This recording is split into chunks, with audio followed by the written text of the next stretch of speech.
The first scream came through the comms before the ship finished docking. It was cut short by a wet sound that no human throat should ever make. Every light on the bridge dimmed at once, and the silence that followed felt alive and listening. Commander Elias Rook stood frozen at the control console, helmet still under his arm, heart hammering so loud he was sure the others could hear it. The salvage mission had been routine. A dead research station, drifting beyond mapped space. No life signs, no power, just drifting metal and forgotten experiments. They had brought something back anyway. The cargo bay doors sealed with a heavy thud. Frost crept along the walls as the temperature dropped without warning. Its breath turned white. The ship AI announced a systems anomaly in a calm voice that did not match the fear spreading through the crew. Dr. Lynn Mara had insisted on bringing the artifact aboard. It was a smooth black mass the size of a human torso, found fused to the station wall like it had grown there. No seams, no markings. It absorbed light instead of reflecting it. When they cut it free, the station alarms began screaming, though the power grid was dead. Now the artifact sat in quarantine, or at least it was supposed to. Second scream echoed through the corridor speakers. This one lasted longer. It ended in choking sobs that slowly turned into laughter, then nothing. Rook ordered the crew to arm themselves and move in pairs. The ship corridors felt narrower than before. The walls pulsed faintly like veins beneath skin. Somewhere deep inside the hull, something scraped slowly along metal, learning its shape. They found the first body near engineering. Crewman Hale was pressed flat against the ceiling, limbs twisted backward, mouth stretched open, far beyond human limits. His eyes were gone. In their place were smooth black pits that reflected nothing.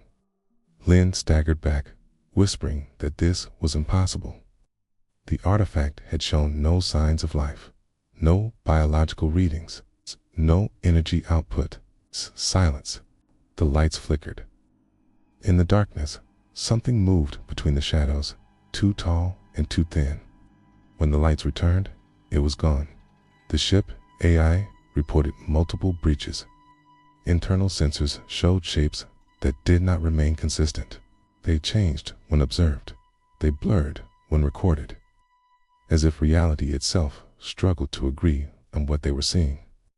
One by one, the crew vanished. Every disappearance was marked by sound, a wet, dragging noise, a sudden rush of breath near the ear, a whisper that spoke in a voice stolen from someone already dead. It learned quickly. It mimicked perfectly. Rook heard his own voice calling from the medbay, begging for help. He did not answer. Lynn locked herself inside the lab, reviewing the data from the station. The research logs spoke of an organism that did not travel through space, but through attention. It bonded to observers.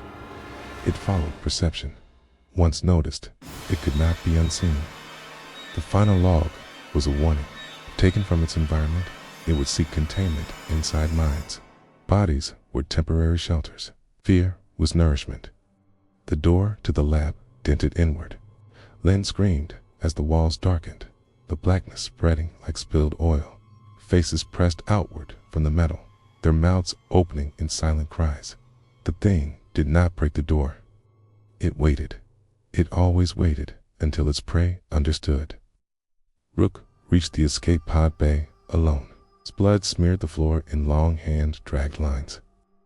The ship groaned around him, bulkheads bending as if something inside was growing too large. The artifact was gone.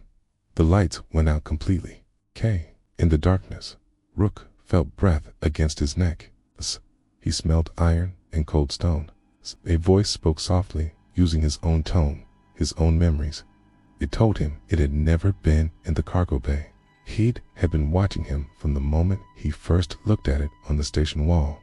It had learned his fears, his guilt, his dreams of home. The lights returned. Rook was alone again. No bodies, no blood. The ship looked pristine, systems normal, crew listed as active. The AI asked him to confirm mission success. He laughed until his throat burned. The escape pod launched automatically, ejecting him toward Earth. During the long drift, Rook began seeing reflections that moved a fraction too late. Tia heard footsteps behind him where there was no space to walk. He slept less each day. When the rescue team opened the pod, they found him alive and smiling. He told them the mission was a success. He told them nothing followed him home.